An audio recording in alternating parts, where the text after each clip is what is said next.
ಭ್ರಷ್ಟಾಚಾರ ರಹಿತ ಆಡಳಿತ ನೀಡ್ತೇವೆ ಎಂದು ಅಧಿಕಾರಕ್ಕೆ ಬಂದ ಕಾಂಗ್ರೆಸ್ ಈಗ ಮಾಡ್ತಿರುವುದೇನು? ಸರ್ಕಾರ ಬಂದ ವರ್ಷದಲ್ಲೇ ಹಗರಣಗಳ ಸರಮಾಲೆ ಇದೆ.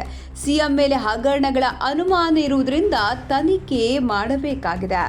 ಮೂಡ ವಾಲ್ಮೀಕಿ ಹಗರಣದ ದೂರು ಬಂದಾಗ ತನಿಖೆಗೆ ರಾಜ್ಯಪಾಲರು ಆದೇಶ ಮಾಡಿದ್ದಾರೆ. ಸಿದ್ದರಾಮಯ್ಯ ತಮ್ಮ ಸ್ಥಾನಕ್ಕೆ ರಾಜೀನಾಮೆ ನೀಡಿ ತನಿಖೆಗೆ ಸಹಕರಿಸಲಿ ಎಂದು ಶಿವಮೊಗ್ಗ ಸಂಸದ ಬಿವೈ ರಾಘವೇಂದ್ರ ಕಾಂಗ್ರೆಸ್ ವಿರುದ್ಧ ಕಿಡಿಕಾರಿದರು. ರಾಷ್ಟ್ರಖಂಡ ಧೀಮಂತ ನಾಯಕ ದಿವಂಗತ ಮಾಜಿ ಮುಖ್ಯಮಂತ್ರಿ ರಾಮಕೃಷ್ಣ ಹೆಗಡೆ ಜಯಂತಿ ಪ್ರಯುಕ್ತ ಇಲ್ಲಿನ ರಾಮಕೃಷ್ಣ ಹೆಗಡೆ ವೃತ್ತದಲ್ಲಿರುವ ರಾಮಕೃಷ್ಣ ಹೆಗಡೆ ಪ್ರತಿಮೆಗೆ ಮಾಲಾರ್ಪಣೆ ಮಾಡಿ ಮಾತನಾಡಿ, ಕಳೆದ ವಿಧಾನಸಭಾ ಚುನಾವಣೆಯಲ್ಲಿ 136 ಸ್ಥಾನಗಳನ್ನು ಗೆದ್ದ ಕಾಂಗ್ರೆಸ್ ಪಕ್ಷ ರಾಜ್ಯದಲ್ಲಿ ಭ್ರಷ್ಟಾಚಾರ ಮುಕ್ತ ಆಡಳಿತ ನೀಡುತ್ತದೆ ಎಂಬ ನಿರೀಕ್ಷೆ ಹುಸಿಯಾಗಿದೆ. ಮೂಡ ಹಗರಣ, ವಾಲ್ಮೀಕಿ ನಿಗಮದ ಹಗರಣ ನೋಡಿದಾಗ ಜನ ಕಾಂಗ್ರೆಸ್ ಸರ್ಕಾರದ ಮೇಲೆ ಇಟ್ಟ ನಂಬಿಕೆಗೆ ಧಕ್ಕೆ ಆಗಿದೆ ಎಂದರು. ಇದಕ್ಕೂ ಮೊದಲು ಪಕ್ಷದ ಕಾರ್ಯಕರ್ತರೊಡಗೂಡಿ ಅವರು ಶ್ರೀ ಮಾರಿಕಾಂಬಾ ದೇವಾಲಯಕ್ಕೆ ಭೇಟಿ ನೀಡಿ ವಿಶೇಷ ಪೂಜೆ ಸಲ್ಲಿಸಿದರು. ಶಿರಸಿ ನಗರಕ್ಕೆ ಅವರು ಆಗಮಿಸುವ ಪೂರ್ವ ಶಿರಸಿ ಹೊರವಲಯದಲ್ಲಿ ಸಂಸದರನ್ನು ಬಿಜೆಪಿ ಜಿಲ್ಲಾ ರೈತ ಮೋರ್ಚಾದ ಉಪಾಧ್ಯಕ್ಷರಾದ ಅನಂತಮೂರ್ತಿ ಹೆಗಡೆ ಆತ್ಮೀಯವಾಗಿ ಬರಮಾಡಿಕೊಂಡು ಕುಶಲೋಪರಿ ವಿಚಾರಿಸಿದರು. ಈ ವೇಳೆ ಬಿಎಸ್ವೈ ಕುಟುಂಬಕ್ಕೆ ಆತ್ಮೀಯರಾದ ಡಾಕ್ಟರ್ ರಾಘವೇಂದ್ರ ಕಾಮತ್ ಸೇರಿದಂತೆ ಇನ್ನಿತರರಿದ್ದರು. ಇವತ್ತು ಜನರ ಆಶೀರ್ವಾದ ಪಡೆದುಕೊಂಡು 138 ಕ್ಷೇತ್ರದಲ್ಲಿ ಶಾಸಕರಾಗಿ ಗೆಲ್ಲಿಸಿಕೊಂಡು ಬಂದಂಥ ಸರ್ಕಾರ ಭ್ರಷ್ಟಾಚಾರ ರಹಿತವಾದಂಥ ಆಡಳಿತವನ್ನು ಕೊಡ್ತೀನಿ ಅಂತ ಹೇಳಿದಾಗ ಇವತ್ತು ಮೂಡ ಹಗರಣದಲ್ಲಿರ್ಬೋದು, ನಮ್ಮ ವಾಲ್ಮೀಕಿ ನಿಗಮದಲ್ಲಾದಂಥ ಹಗರಣಗಳಿರ್ಬೋದು, ಈ ರೀತಿ ಅನೇಕ ಸಂಶಯಾಸ್ಪದವಾದಂಥ ಒಂದು ಜನರಿಗೆ ಒಂದು ಅನುಮಾನಗಳು ಬಂದಾಗ ಇವತ್ತು ರಾಜ್ಯಪಾಲರು ತನಿಖೆಯನ್ನು ಮಾಡಬೇಕು ಅಂತೇಳಿ ಪ್ರಾಸಿಕ್ಯೂಷನ್ ಕೊಟ್ಟಿದ್ದಾರೆ. ಇವತ್ತು ಕೋರ್ಟಲ್ಲೂ ಕೂಡ ಇವತ್ತು ವಿಚಾರಗಳು ಬರ್ತಾ ಇದೆ.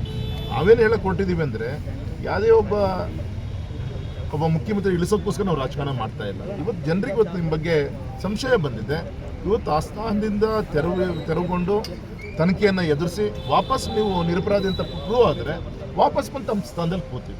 ಅದಕ್ಕೋಸ್ಕರ ವಿಜಯೇಂದ್ರ ಒಬ್ಬರು ರಾಜ್ಯಾಧ್ಯಕ್ಷರಾಗಿ NDA ನೇತೃತ್ವದಲ್ಲಿ ಪಾದಯಾತ್ರೆಯನ್ನು ಮಾಡಿದೆ ಹೊರತು ಪೂರ್ತಿ ಆ ಒಂದು ಸಂದರ್ಭದಲ್ಲಿ ಒಂದು ರಾಜ್ಯ ಸರ್ಕಾರ ಒಂದು ವಿರೋಧ ಪಕ್ಷದ ವಿರುದ್ಧ ಸಮಾವೇಶವನ್ನು ಮಾಡಿದಂಥ ಒಂದು ಉದಾಹರಣೆ ಮೋಸ್ಟ್ಲಿ ನಮ್ಮ DK ಶಿವಕುಮಾರ್ ಅವರಿಗೆ ಸಲ್ಲುತ್ತೆ ಅಂತ ನಾನು ಅಂದ್ಕೊಂಡಿದ್ದೀನಿ. ಮೈಸೂರಿನಲ್ಲಿ ಎರಡು ದಿನ ಮೊದಲೇ ಅವ್ರು ಮಾಡಿದ್ದು ನಿಮ್ಗೆ ಗೊತ್ತಂಥ ವಿಚಾರ. ಅವ್ರು ಬಳಸಿದಂಥ ಪದಗಳು, ನಾವೊಂದು ವಿರೋಧ ಪಕ್ಷವಾಗಿ ಕೆಲಸ ಮಾಡ್ತಾ ಇದ್ವಿ. ಒಬ್ಬ ವಾಲ್ಮೀಕಿ ನಿಗಮದ ಒಬ್ಬ ಅಧಿಕಾರಿ ನೇಣು ಹಾಕೊಂಡು ಶಿವಮೊಗ್ಗದಲ್ಲಿ ತೀರ್ಕೊಂಡಾಗ, ಒಬ್ಬ ಸಬ್ ಇನ್ಸ್ಪೆಕ್ಟ್ರು ಯಾದಗಿರಿ ತಾಲೂಕಿನಲ್ಲಿ ಸುಸೈಡ್ ಮಾಡಿಕೊಂಡಾಗ, ಈ ರೀತಿಯಂಥ ಒಂದು ವಿಚಿತ್ರವಂಥ ಪರಿಸ್ಥಿತಿ ಕರ್ನಾಟಕದಲ್ಲಿ ಇವತ್ತು ನಾವು ನೋಡ್ತಾ ಇರೋ ಸಂದರ್ಭದಲ್ಲಿ ಇವರು 4 ಇದ್ದಾರೆ ಸರ್ಕಾರವನ್ನು ಇವರು ನಡೆಸಲಿಕ್ಕೆ ಜನರಿಗೆ ದ್ರೋಹ ಬಗೆತಾ ಇದ್ದಾರೆ. ಹಾಗಾಗಿ ಅದರಲ್ಲಿ ನಿಸ್ಸಂದೇಶವಾಗಿ ಒಂದು ತನಿಖೆ ಆಗಬೇಕಂದ್ರೆ ಕೋರ್ಟ್ ಆದೇಶ ಮಾಡಿದೆ, ಗವರ್ನರ್ ಆದೇಶ ಮಾಡಿದ್ದಾರೆ. ಅದಕ್ಕೆ ಸಹಕಾರ ಕೊಡಬೇಕು ಅವರ ಸ್ಥಾನದಿಂದ ಇಳಿದು. ಮತ್ತು ಗೌರವಿತ ಮುಖ್ಯಮಂತ್ರಿಗಳು ಕಾಂಗ್ರೆಸ್ ಮುಖಂಡರು ಮಾತಾಡ್ತಾ ಇರ್ತಾರೆ, ಯಾರೋ ಬೀದಿಲಿ ಹೋದಂಥವ್ರು ಕಂಪ್ಲೇಂಟ್ ಕೊಟ್ಟರು ಅಂತ. ಯಾಕೆಂದರೆ ಬೀದಿಲಿ ಹೋಗುವಂಥವ್ರ ಮತದಿಂದಲೇ ಇವರು 138 ಕ್ಷೇತ್ರ ಗೆದ್ದಿರೋದು.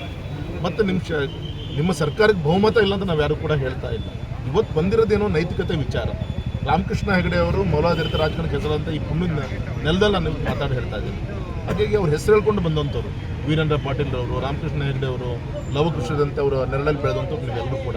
ಹಾಗಾಗಿ ಆ ಮೌಲ್ಯಕ್ಕೆ ಬೆಲೆ ಕೊಟ್ಟು ತಾವು ನಡ್ಕೊಬೇಕು ಅಂತ ನಾನು ವಿನಂತಿಯನ್ನು ಮಾಡ್ತೀನಿ.